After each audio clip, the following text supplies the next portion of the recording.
Sheet, আমি ভুল করে চলে এসেছি। আপনি দরজা লক করেন নাই কেন?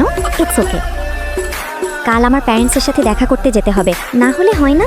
না মানে ফার্স্ট টাইম তো একটু নার্ভাস, তাই কিছুই হবে না। ওনারা খুবই ফ্রেন্ডলি। জেনি, এখনো ঘুমাওনি কেন? না মানে মাত্রই ঘুমাতে যাচ্ছিলাম। আও, আপনি উঠুন। কেন? আমি তো আর আজকে এখানে থাকার প্ল্যান করেছি। কি বলো? আসছি, ওয়েট। হ্যালো মা, মাসের 2 তারিখ আজকে এখনো টাকা পাঠাসনি কেন? দেখছি আমি, দেখছি কি, তাড়াতাড়ি পাঠা। উনি দেখি সত্যি আসছে। লাইট অফ করার দরকার নেই, অন্ধকারে আমার ঘুম আসে না। আসতে পারি?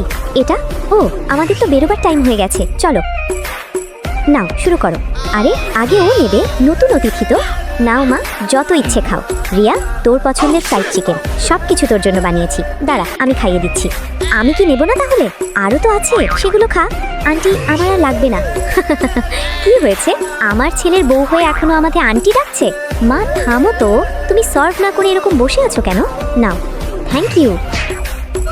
ধন্যবাদ জনাব। এরপর শুরু হয় বাবা আর ছেলের মধ্যে কম্পিটিশন, কে কার বউকে কতটা কেয়ার করে। আরে থামুন, আর প্রয়োজন নেই। কি লুকাচ্ছ আমার কাছ থেকে? যত দ্রুত সম্ভব এটা ক্লিয়ার করো। কি লুকাচ্ছ আমার কাছ থেকে? কিছু না তো। নাও এটা খাও। কি হয়েছে? বললাম তো কিছু না। খাওয়া শেষ করে আমার রুমে যাবে, বুঝতে পারলে? বাকিগুলো যে আসলে লাভও নেই, আসলে লক করা আছে। ইডিয়েট একটা। ও নো, আসছে নাকি? ওই ঘুমিয়ে পড়লে নাকি? নো, সরেন।